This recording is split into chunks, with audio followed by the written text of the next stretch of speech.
আমার নাম জিনা।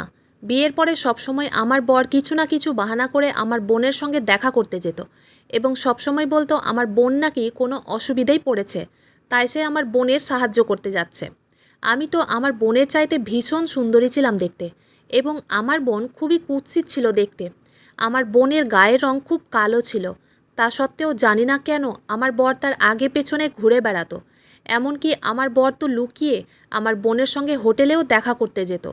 তাই আমার ধীরে ধীরে আমার বরের উপরে সন্দেহ হতে শুরু হয়েছিল। এমন নয় যে আমার বর আমাকে ভালোবাসতো না, আমার বর তো আমাকে ভীষণ ভালোবাসতো। সে আমার অনেক খেয়াল রাখতো, কিন্তু তারপরেও জানি না কেন ধীরে ধীরে আমার বরের ব্যবহার দেখে তার উপরে আমার সন্দেহ শুরু হয়েছিল। এমনকি সে সবসময় আমার থেকে দূরে সরে গিয়ে লুকিয়ে আমার বোনের সঙ্গে ফোনে কথা বলতো। একদিন যখন আমার বরের উপরে সন্দেহ হয়েছিল, তখন আমি না পেরে লুকিয়ে সেই হোটেলে গিয়েছিলাম, যেই হোটেলে আমার বর আমার বোনের সঙ্গে দেখা করতে গিয়েছিল। তারপর সেখানে যখন লুকিয়ে তাদের রুমটা খুলে ভেতরের দৃশ্যটা দেখলাম, তখন আমার পায়ের তলা থেকে মাটি সরে গেছিল। তাদেরকে ওই অবস্থায় দেখে আমি সেখানে অজ্ঞান হয়ে পড়ে গেছিলাম। আসলে বিয়ের পরে যখনই আমার বরের ফোন বাজতো, তখনই বর আমার থেকে দূরে সরে গিয়ে ফোনে কথা বলতো। সে যখন ফোন নিয়ে আমার থেকে দূরে সরে গিয়ে কথা বলতো, তখন বরের উপরে আমার খুবই সন্দেহ হতো। কিন্তু সে যখন আমার খেয়াল রাখতো ও যত্ন করতো, তখন আমার মনের সন্দেহ দূর হয়ে যেত। জানি না সে কী কারণে আমার সামনে ফোনে কথা বলতো না। জানি না সে এমন কার সঙ্গে ফোনে কথা বলতো যে আমার থেকে দূরে সরে গিয়ে কথা বলতো। আমার বর শেয়ার মার্কেটের কাজ করত। আমরা 3 ভাই বোন ছিলাম। আমার বিয়ের 3 বছর আগেই আমার দাদার বিয়ে হয়েছিল। কিন্তু আমাদের যেটা আসল বাড়ি ছিল, আমার দাদা ও বৌদি সেখানে থাকে না। তারা শহরের একটা ভাড়ার ফ্ল্যাটে থাকে, কারণ আমার দাদা সেখানে চাকরি করে। ছোটোবেলাতেই আমরা নিজের বাবাকে হারিয়েছি, এবং মা আমাদের 3 ভাই বোনেদের খুব আদর ও যত্ন সহকারে বড় করেছে। আমাদের কোনো কিছুর অসুবিধে হতে দেয়নি। আমার বাবা একজন ব্যবসায়িক ছিলেন, কিন্তু আমার মা খুব ধনী জমিদার পরিবারের মেয়ে ছিল। আমার মায়ের অনেক জমি জায়গা ছিল, তাই বাবার মারা যাওয়ার পরেও আমাদের কোনো দিন টাকা পয়সার অভাব হয়নি। মা নিজের জমি জায়গা বিক্রি করে আমাদের 3 ভাই বোনেদের পড়াশোনা করিয়েছে। ভাই বোনেদের মধ্যে আমি মেজো ছিলাম। আমার দাদার পরে আমি, এবং আমার পরে আমার বোন। বোন আমার থেকে বয়সে 2 বছরের ছোট। আমার বোনের নাম ঋদ্ধি। ঋদ্ধি ও আমার মধ্যে খুব ভালো বন্ডিং ছিল। ছোটোবেলায় সে নিজের কালো রং নিয়ে খুবই আফসোস করত, কিন্তু বয়স বাড়ার সঙ্গে সঙ্গে তার ট্যালেন্ট তাকে উঁচুতে নিয়ে গেছিল। তারপরে সে আর নিজের কালো রং রূপ নিয়ে আফসোস করতো না, কারণ সে বুঝে গেছিল ভগবান তাকে রূপে দেয়নি, কিন্তু গুণে দিয়েছে। তাই সে যেমন ছিল সে তাতেই সন্তুষ্ট ছিল। ছোটোবেলা থেকে আমি একটু সহজ সরল স্বভাবের মেয়ে ছিলাম, এবং আমার বোন একটু ছটপটে স্বভাবের ছিল। পড়াশোনা কমপ্লিট করার পরে আমার যখন বিয়ের বয়স হলো, তখন দাদা ও মা আমার বিয়ের জন্য একটা ভালো পাত্র দেখে 24 বছর বয়সে আমার বিয়ে দিয়ে দেয়। আমার শ্বশুরবাড়ি আমার বাবার বাড়ি থেকে প্রায় 8 ঘন্টা দূরত্বে ছিল। আমার জন্য পাত্র খোঁজার আগেই দাদা আমাকে বলেছিল, তোর আশেপাশেই বিয়ে দিব, যাতে কোনো কিছু অসুবিধে হলে আমি ও মা তোর সঙ্গে খুব সহজেই দেখা করতে পারি। কারণ আমার বাড়ির লোক খুব ভালোভাবেই জানতো যে আমি খুব সহজ সরল স্বভাবের, তাই তারা আমাকে নিজের আশেপাশেই রাখতে চেয়েছিল। তারপর আমার জন্য যখন বিয়ের পাত্র দেখা শুরু করেছিল, তখন প্রথমে যে সম্বন্ধটা এসেছিল তারা আমাকে পছন্দ করেছিল, কিন্তু আমার দাদাই ওই বিয়ে সম্বন্ধটা বাতিল করে দিয়েছিল। কারণ ছেলেটার বয়স নাকি আমার থেকে অনেক বেশি ছিল। তাই দাদা বলেছিল অত বয়স্ক ছেলের সঙ্গে বিয়ে দেওয়াটা ঠিক হবে না। তাই দাদার পরিচিতি একজন বন্ধু বিনয় নামের একটা ছেলের পরিচয় দিয়েছিল, এবং বিনয়ের ফ্যামিলি খুব ভালো ছিল। তারপর বিনয়ের সঙ্গে আমার বিয়ের কথাবার্তা চলে। বিনয়ের আগে আমাকে আরও 3-4 জন পাত্র দেখতে এসেছিল, এবং তারা সবাই আমাকে পছন্দ করেছিল, কারণ আমি সহজ সরল স্বভাবের হলেও দেখতে ভীষণ সুন্দরী ছিলাম। কিন্তু আমার দাদা অনেকগুলো কারণের জন্য সেই সম্বন্ধগুলোকে বাতিল করে দিয়েছিল। কারণ তাদের মধ্যে কারো হয়তো বয়সে আমার চাইতে অনেক বেশি, কারো হয়তো ফ্যামিলি ভালো নয়। এই সব কারণের জন্য দাদা 3-4টে সম্বন্ধ বাতিল করে দিয়েছিল। কিন্তু তারপরে বিনয়ের ব্যাপারে যখন খোঁজ খবর নেয়, তখন দাদার খুব পছন্দ হয়েছিল, এবং আমার মায়ের তো দাদার উপরে খুব ভরসা ছিল যে দাদা নিশ্চয়ই একটা ভালো পাত্র দেখে আমার বিয়ে দিবে। তাই দাদা যা করতো আমার মা সেটাকেই সমর্থন করত। তারপর বিনয় ও তার ফ্যামিলি যখন আমাকে প্রথমবার দেখতে এসেছিল, তখন তারা আমার সৌন্দর্য দেখেই খুব পছন্দ করেছিল। প্রথম দিন বিনয়ের মা ও বাবা এবং তার ছোট বোন আমাদের বাড়িতে এসেছিল এবং তারা এটা ভেবেই এসেছিল যে আমাকে যদি তারা পছন্দ করে তাহলে একটা সোনার রিং দেবে এবং আমাকে দেখতে এসে তারা প্রথম দিন আমাকে একটা সোনার আংটি পরিয়ে দিয়ে গেছিল এবং প্রথম দিন দেখতে এসে আমাদের বিয়েটা পাকা হয়ে গেছিল।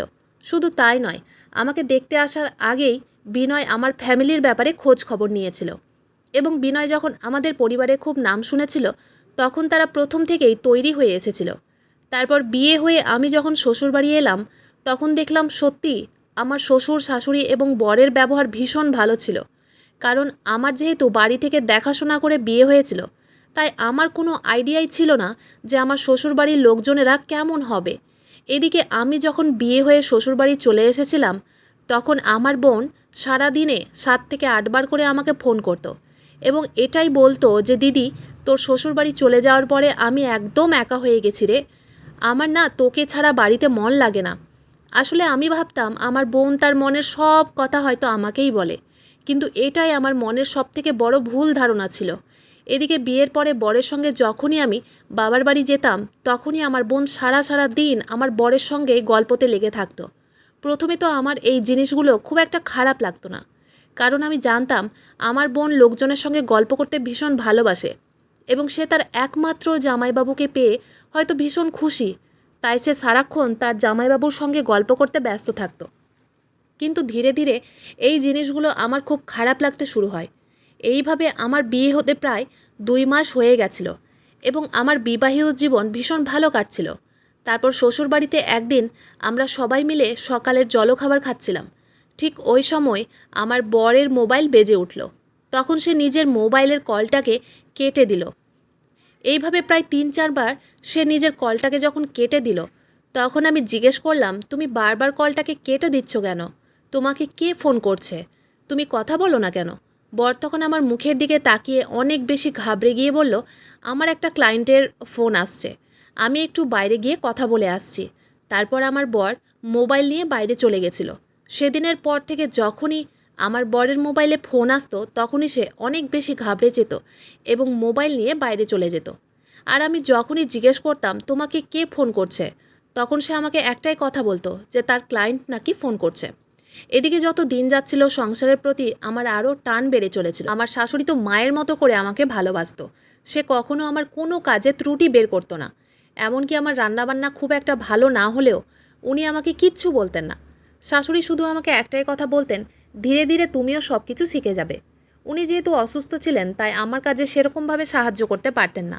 এমনকি আমি উনাকে নিজে থেকেই বলেছিলাম যে আপনাকে কোনো কাজে সাহায্য করতে হবে না, আপনি নিজের শরীর স্বাস্থ্যের খেয়াল রাখেন, বাড়ির সমস্ত কাজকর্ম আমি দেখে নেব। এদিকে প্রায় যত দিন যাচ্ছিল আমার বরের ব্যবহারের উপরে আমার সন্দেহ হতে শুরু হয়েছিল, কারণ সে রাতের বেলাতেও ফোন নিয়ে ঘর থেকে বাইরে বেরিয়ে যেত এবং আমি যখন জিজ্ঞেস করতাম সে বলতো আমার ক্লায়েন্টের ফোন আছে। এমনকি একদিন রাতে খাবার খাওয়ার পরে বরের মোবাইলে রিং হলো এবং সে তাড়াতাড়ি মোবাইলটা নিয়ে আমাদের ঘরের ভেতরে ঢুকে পড়ল। আমিও তখন টেবিল থেকে উঠে চুপচাপ আমার বরের পেছনে গেছিলাম এবং আমি দরজার বাইরে লুকিয়ে দাঁড়িয়েছিলাম এটা শোনার জন্য যে আমার বর ফোনে কার সঙ্গে কথা বলার জন্য সবার থেকে আড়ালে ঘরের ভিতরে ঢুকলো। বর জানতো না যে আমি দরজার বাইরে দাঁড়িয়ে আছি। তারপর আমি যা শুনতে পেলাম সেটা শুনে তো আমি কনফার্ম হয়ে গেছিলাম যে আমার বরের নিশ্চয়ই কারো সঙ্গে অবৈধ সম্পর্ক রয়েছে, কারণ আমার বর তখন যেভাবে ফোনে কথা বলছিল তাতে বোঝাই যাচ্ছিল সে নিশ্চয়ই কোনো মেয়ের সঙ্গেই কথা বলছে। বর তখন ফোনে বলছিল, তুমি চিন্তা কেন করছো, আমি তোমার সঙ্গে আজকেই দেখা করব, তাহলে সব কিছু ঠিক হয়ে যাবে, আমি তোমার কিচ্ছু হতে দেব না, আমি থাকতে তোমার কিচ্ছু হবে না। বরের কথাবার্তা শুনে আমি বুঝে গেছিলাম তার কারোর সঙ্গে সম্পর্ক আছে। এদিকে বর জানতেই পারেনি যে আমি লুকিয়ে তার সব কথা শুনেছি। আমার বর বলেছিল তার সঙ্গে নাকি হোটেলে দেখা করতে যাবে এবং যেই হোটেলের নাম বলেছিল সেই হোটেলটা আমি মনে করে রেখেছিলাম, কারণ ওই হোটেলটা আমাদের বাড়ি থেকে 10 মিনিটের দূরত্বে ছিল এবং আমি ভেবে নিয়েছিলাম বর যখন বাড়ি থেকে বেরোবে তখন আমি লুকিয়ে বরের পেছন করব, যাতে জানতে পারি যে আমার বর কার সঙ্গে লুকিয়ে দেখা করতে যায়। সব কিছু শোনার পরে আমি নিজের চোখের জল পড়া বন্ধ করতে পারিনি। তখন আমার মনে হয়েছিল আমার বর কি তাহলে আমাকে ভালোবাসার নাটক করছে। তার পরের দিন সকালবেলা আমি ঋদ্ধিকে ফোন করে সব কথা বলেছিলাম যে বেশ কিছুদিন থেকে আমার বর লুকিয়ে ফোনে কারো সঙ্গে কথা বলে। আমি যখন কান্নাকাটি করছিলাম তখন ঋদ্ধি আমাকে ফোনে অনেক বুঝিয়েছিল।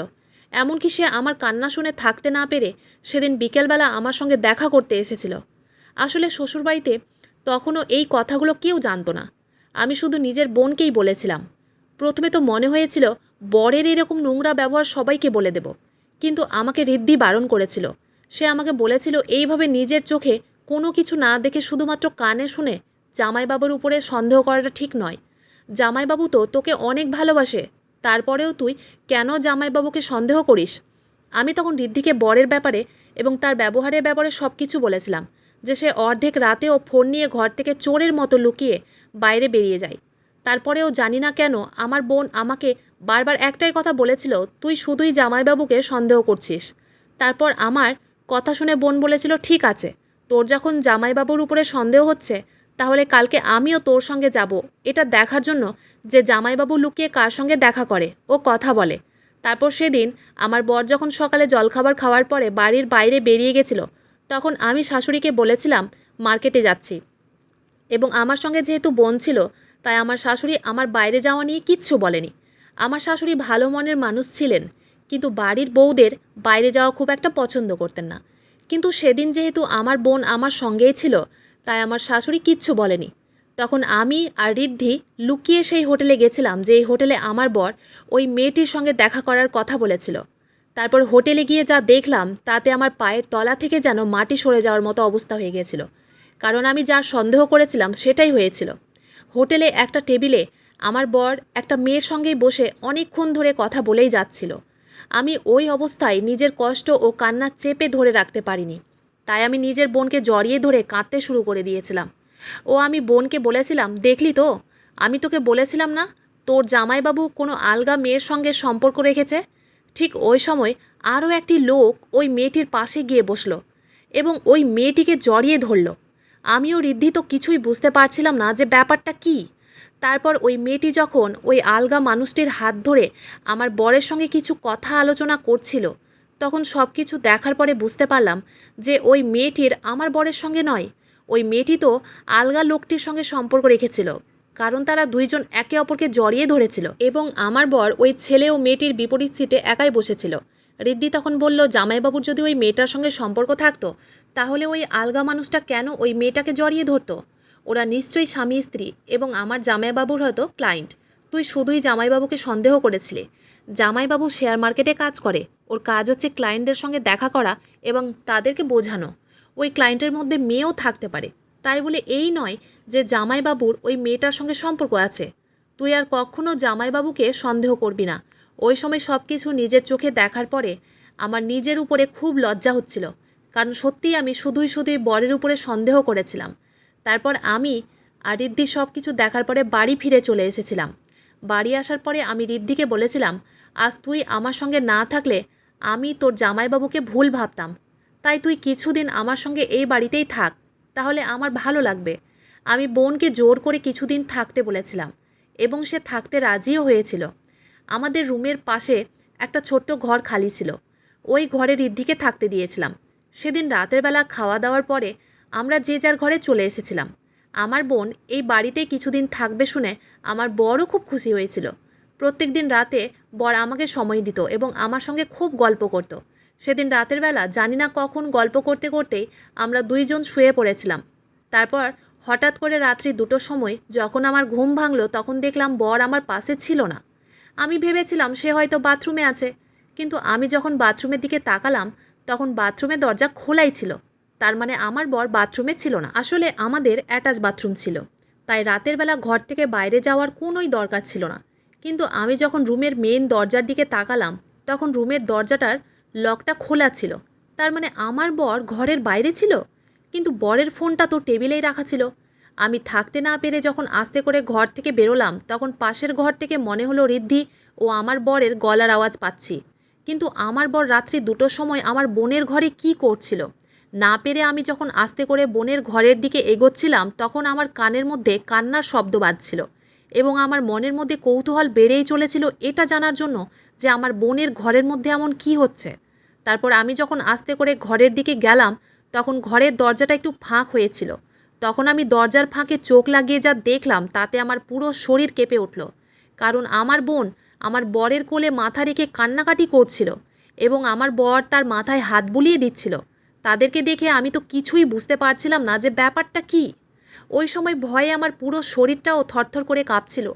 ভেবেছিলাম আর কিছুক্ষণ দাঁড়িয়ে দেখব যে তাদের মধ্যে কী চলছে, কিন্তু আমি ভয়ে নিজের ঘরে চলে এসেছিলাম এবং বিছানায় বসে ভাবছিলাম আমার বর কেন আমাকে ছেড়ে অর্ধেক রাতে আমার বোনের ঘরে গেছিল।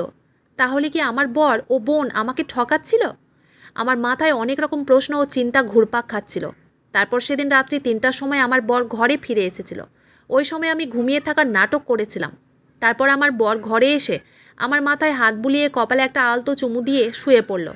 ওই সময় বরের উপরে আমার অনেক রাগ হচ্ছিল, কিন্তু আমি বুঝতে পারছিলাম না যে এবার আমি কি করব। সারা রাত বিছানায় এপাশ ওপাশ করতে করতেই আমার কেটে যায়। পরদিন সকালবেলা ভেবেছিলাম আমার বোন হয়তো আমাকে সব কিছু বলবে, যে রাতের বেলা আমার বর কেন তার ঘরে গিয়েছিল এবং আমার বোন কেন কান্নাকাটি করছিল। কিন্তু সারাদিন কেটে যাওয়ার পরেও আমার বোন আমাকে কিচ্ছু বলেনি। তারপর সেদিন রাত্রেবেলা আবার অর্ধেক রাতে আমার বর লুকিয়ে চোরের মতো আমার বোনের ঘরে গিয়েছিল। সেদিন আবার আমি লুকিয়ে দেখার চেষ্টা করেছিলাম যে আমার বর কেন অর্ধেক রাতে বোনের ঘরে যায়।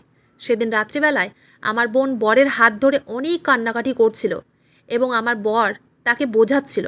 জানি না এমন কী কারণ ছিল যে আমার বর চোরের মতো বোনের ঘরে যেত এবং না জানি কেন আমার বোন অর্ধেক রাতে কান্নাকাটি করত।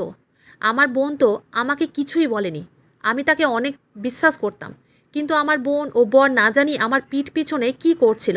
এইভাবে ৩-৪ দিন কাটার পরে বোন আমার বাড়ি থেকে চলে যায়, কিন্তু আমার বোন ওই ব্যাপারে আর কিচ্ছু কথা বলেনি যে তার জামাইবাবু কেন তার ঘরে যেত এবং সে কেন তার জামাইবাবুর সামনে কান্নাকাটি করত।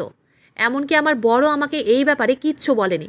ভেবেছিলাম আমার বোন যখন বাড়ি যাবে তার আগে হয়তো আমাকে সব কিছু বলবে, কিন্তু সে আমাকে কিচ্ছু বলেনি। এমনকি বর চায়নি যে ঋদ্ধি বাড়ি চলে যাক, কারণ সে যখন বাড়ি যাচ্ছিল তখন আমার বর তাকে অনেক বাধা দিয়েছিল। ওই সময় আমার মনের মধ্যে অনেক উল্টোপাল্টা চিন্তাধারা এসেছিল। তখন আমি অনেক কষ্ট করে নিজের মনকে সামলেছিলাম। বোনের বাড়ি চলে যাওয়ার পরে আবার আমাদের আগের মতোই সব কিছু ঠিকঠাক ছিল, কিন্তু বোনের বাড়ি চলে যাওয়ার পরে একটা জিনিস লক্ষ্য করেছিলাম, আমার বোন তো আমার থেকে বেশি তার জামাইবাবুকেই ফোন করত। ধীরে ধীরে এই জিনিসগুলো আমার খুব খারাপ লাগতো। তা সত্ত্বেও আমি কাউকে কিছু না বলে চুপচাপ এগুলো সহ্য করে যাচ্ছিলাম, এটা ভেবে যে একদিন নিশ্চয়ই আমার বর না হয় আমার নিজের বোন তাদের দুজনের ব্যাপারে সব কিছু সত্যি কথা বলবে। এদিকে আমার বর যখন আমাকে ভালোবাসতো বা আমার খেয়াল রাখতো তখন মনে হতো সে যেন আমার সঙ্গে ভালোবাসার নাটক করছে। তারপর একদিন আমার বরের মুখে যা শুনেছিলাম সেটা শুনে তো আমার মাথায় যেন আকাশ ভেঙে পড়েছিল। আমার বর ফোনে আমার বোনের নাম ধরে বলছিল, ঋদ্ধি তুমি চিন্তা করো না, বাচ্চাটাকে কিচ্ছু হতে দেব না, তুমি আমার উপরে ভরসা রাখো, আমি খুব তাড়াতাড়ি সব কিছু ঠিক করে দেব, বাড়িতে কেউ কিছু জানতে পারবে না, তোমার দিদি এই ব্যাপারে কিচ্ছু জানে না এবং তাকে কোনো দিন বলবো না, তুমি আমার উপরে বিশ্বাস রাখো। আমি আজ সন্ধ্যায় তোমার সঙ্গে হোটেলে দেখা করব। আমি দরজার আড়ালে লুকিয়ে সব কিছু শুনেছিলাম এবং আমার আর কিছুই বুঝতে বাকি ছিল না যে আমার বরের সম্পর্ক আর অন্য কারো সঙ্গে নয়, আমার বোনের সঙ্গেই ছিল। ওই সময় কষ্টে আমার বুকটা ফেটে যাচ্ছিল, এটা ভেবে যে নিজের জীবনে যাদেরকে সব থেকে বেশি ভালোবেসেছিলাম তারাই আমাকে ঠকাচ্ছিল। কিন্তু এবার আমি নিজের মনের জোর হারাইনি। আমি মনে মনে ভেবে নিয়েছিলাম আর যাই হোক না কেন আমার বর ও বোনের সত্যিটা সবার সামনে নিয়ে আসবই। তাই সেদিন সন্ধ্যাবেলায় আমার বর যখন আমাকে মিথ্যে কথা বলে বাড়ির বাইরে বেরিয়েছিল, তখন আমি শ্বশুরবাড়ির লোকেদের চোখের আড়ালে লুকিয়ে বাড়ি থেকে বেরিয়েছিলাম এবং বরের পেছন করেছিলাম। সেদিন যখন আমার বর একটা হোটেলে ঢুকেছিল তখন আমিও তার পেছন করেছিলাম এবং আমি একটা ওড়না দিয়ে নিজের মুখটাকে পুরো ঢেকে রেখেছিলাম যাতে কেউ আমাকে চিনতেই না পারে। আমার বর যখন চুপচাপ ওই রুমের মধ্যে ঢুকে পড়েছিল, তার কিছুক্ষণ পরেই দেখলাম আমার বোনও হোটেলের রুমের মধ্যে ঢুকে পড়ল। তারপর তারা ভেতর থেকে দরজাটাকে লক করে দিয়েছিল। আমি তখন তাড়াতাড়ি ওই রুমটার দরজার সামনে দাঁড়িয়ে গিয়েছিলাম এবং দরজায় কান পেতে ভেতরের কথা শোনার চেষ্টা করছিলাম। তখন আমি স্পষ্ট আমার বোনের গলা শুনতে পেলাম। সে আমার বরকে বলছিল, আমি তোমাকে ছাড়া থাকতে পারবো না, তুমি যদি আমাকে বিয়ে না করো তাহলে আমি আত্মহত্যা করব এবং আমার সাথে আমার পেটে থাকা তোমার বাচ্চাটাও মারা যাবে। আমি তোমার বাচ্চার মা হতে চলেছি, তুমি ওকে ছেড়ে দিয়ে আমাকে বিয়ে করো। আমার বোনের মুখ থেকে ওই কথাগুলো শোনার পরে আমার মাথা পুরো ঘুরে উঠেছিল। তার মানে আমার বোন আমার বরের বাচ্চার মা হতে চলেছিল? ছি, তারা দুইজন আমাকে এইভাবে ঠকাবে আমি স্বপ্নেও ভাবিনি। আমার নিজের বোন আমাকে এইভাবে তিলে তিলে মারবে আমি কল্পনাও করতে পারিনি। এখন আমার বিয়ে হতে সবেই 6 মাস হয়েছিল, তার মাঝেই আমার বোন আমার বরের সঙ্গে এইসব নোংরামি করেছিল। আমি তো দেখতে ভীষণ সুন্দরী ছিলাম, তা সত্ত্বেও বর আমাকে ছেড়ে কিভাবে আমার কুৎসিত বোনের সঙ্গে অবৈধ সম্পর্ক করেছিল। না জানি আমার কুৎসিত বোন আমার বরের উপরে এমন কী জাদু করেছিল যে আমার বোন আমার বরের বাচ্চার মা হতে চলেছিল। তারপর আর সহ্য করতে না পেরে আমি যখন দরজা খুলে ভিতরে ঢুকে পড়েছিলাম, তখন তারা আমাকে দেখে অনেক বেশি ঘাবড়ে গেছিল। এদিকে ঘরে ঢোকা মাত্রই তাদেরকে ওই অবস্থায় দেখে আমি অনেক বেশি আশ্চর্য হয়েছিলাম, কারণ আমার বর দাঁড়িয়েছিল এবং আমার বোন একটা আলগা ছেলেকে জড়িয়ে ধরেছিল। এবং এর আগে কখনো আমি ওই ছেলেটাকে দেখিনি। জানি না আমার বোন কেন ওই ছেলেটাকে জড়িয়ে ধরেছিল। আমি তখন না পেরে চিৎকার করে বললাম, এসব কি হচ্ছে? আমাকে কেউ কিছু সত্যি কথা বলবে? আমার বোন তখন ভয় পেয়ে ছেলেটার থেকে সরে গিয়ে আমার বরের দিকে তাকিয়ে বলল, জামাইবাবু এবার কি হবে? দিদি তো সব কিছু জানতে পেরে গেছে। আমি তখন রেগে বোনের দিকে এগিয়ে বললাম, হ্যাঁ আমি সব কিছু জানতে পেরে গেছি যে তুই গর্ভবতী আছিস। তোরা একবার লজ্জা করলো না বিয়ের আগে এসব নোংরা কাজ করতে? আমার মা ও দাদা যখন জানতে পারবে তখন তোকে মেরে মাটির ভিতরে পুঁতে দিবে। ছি, তুই আমাদের বাড়ির মান সম্মান সব কিছু শেষ করে দিলি। এই কথাটা বলে আমি আমার বোনের গালে থাপ্পড় মারতেই যাচ্ছিলাম, ওই সময় বর আমার হাত ধরে বলল, জিনা তুমি এটা কি করছো? তোমার বোনের কোনো দোষ নেই। আমি তখন বরকে রেগে বললাম, তাহলে কি সব দোষ তোমার? এই বাচ্চাটা কি তোমার? বর তখন আমাকে বলল, তুমি এসব কী ধরনের কথা বলছো? তুমি কি আমাকে বিশ্বাস করো না? তুমি আমার ব্যাপারে এত নোংরা কথা কিভাবে ভাবতে পারলে? আমি তখন রেগে বললাম, তাহলে আমার বোনের পেটে এটা কার বাচ্চা? তোমরা আমার থেকে কি লুকোচ্ছ? আর এই ছেলেটাই বা কে? বর তখন আমার ঘাড়ে হাত দিয়ে বলল, তুমি একটু শান্ত হও, আমি তোমাকে সব কিছু সত্যি কথা বলবো। তারপর বর আমাকে যা বলেছিল সেটা শুনে তো আমার পায়ের তলা থেকে মাটি সরে গেছিল। কারণ আমার বোন নাকি গত 1 মাস আগে আত্মহত্যা করার চেষ্টা করেছিল এবং আমার বর তাকে বাঁচিয়েছিল। আমার বোনের সঙ্গে বিক্রমের শারীরিক সম্পর্ক ছিল। আমার বোন বিক্রমকে ভীষণ ভালোবাসতো। আমার বোনের পাশে যে ছেলেটা দাঁড়িয়েছিল তার নামই হচ্ছে বিক্রম। আসলে আমাদের বিয়ের পরে বর বেশ কয়েকবার আমার বোনকে বিক্রমের সঙ্গে ঘুরতে দেখেছিল। এমনকি আমার বর তাদেরকে হাতে নাতে ধরেও ছিল। তারপর থেকে ঋদ্ধি তাদের দুজনের ব্যাপারে সব কথা আমার বরকেই বলতো। কিন্তু 1 মাস আগে বিক্রম ঋদ্ধিকে বলেছিল তার বাড়িতে নাকি ঋদ্ধিকে পছন্দ করেনি এবং বিক্রমের বাবা মা বিক্রমের বিয়ে একটা মেয়ের সঙ্গে পাকা করেছে। এবং বিক্রম যখন ঋদ্ধিকে বলেছিল সে নাকি তার বাবা মায়ের পছন্দের মেয়েকে বিয়ে করতে রাজি আছে, তখন ঋদ্ধি আত্মহত্যা করার চেষ্টা করেছিল। ওই সময় আমার বর আমার বোনকে বাঁচিয়েছিল। সেদিনের পর থেকে ঋদ্ধি মাঝে মধ্যে আত্মহত্যা করার কথা বলতো। তাই আমার বর তাকে নিজের ছোট বোনের মতো করে অনেক বুঝিয়ে ও ভালোবাসা দিয়ে আগলে রেখেছিল, যাতে আমার বোন কোনো খারাপ কাজ না করে বসে। ঋদ্ধি বারণ করেছিল তার এই কথাগুলো আমাকেও দাদাকে বলতে। এমনকি ঋদ্ধি যখন আমার বরকে বলেছিল সে প্রেগনেন্ট হয়েছে, তখন আমার বর বলেছিল এই বাচ্চাটাকে নষ্ট করে দিতে। কিন্তু ঋদ্ধি বলেছিল সে নাকি ওই বাচ্চাটা নষ্ট করবে না। এবং সেদিন আমার বর বিক্রমকে হোটেলে ডেকে অনেক বোঝানোর চেষ্টা করেছিল যে সে যাতে ঋদ্ধিকে বিয়ে করে, কারণ ঋদ্ধি তার বাচ্চার মা হতে চলেছে। এমনকি ঋদ্ধি যে সময় আমার শ্বশুরবাড়িতে ছিল ওই সময় বোন রাতের বেলা আমার বরকে ফোন করে বিক্রমের জন্য কান্নাকাটি করত। তখন আমার বর আমার কাছ থেকে উঠে গিয়ে আমার বোনের ঘরে যেত এবং ঋদ্ধিকে নিজের ছোট বোনের মতো করে ভালোবেসে বোঝানোর চেষ্টা করত। কারণ ওই সময় ঋদ্ধি একদম একা হয়ে গেছিল, তার মনের কষ্ট বোঝার মতো কেউ ছিল না। সে লজ্জায় আমাকে কোনো দিন কিছু বলেনি, কারণ সে জানতো এইসব কথা শোনার পরে আমার অনেক কষ্ট ও চিন্তা হবে। সব কিছু শোনার পরে আমি বরের কাছে ক্ষমা চেয়েছিলাম এবং বিক্রম ও আমার বোনকে বলেছিলাম, আর যাই হোক না কেন বিক্রমের বাবা মাকে এই সত্যি কথাটা বলতেই হবে যে আমার বোন বিক্রমের বাচ্চার মা হতে চলেছে এবং তারা যাতে বিক্রমের বিয়ে অন্য কোনো মেয়ের সঙ্গে না দেয়। ওই ঘটনাটা 2 দিন পরে আমি ও বর বিক্রমের বাড়ি গিয়ে আমার বোন ও বিক্রমের ব্যাপারে সব কিছু সত্যি কথা বলেছিলাম।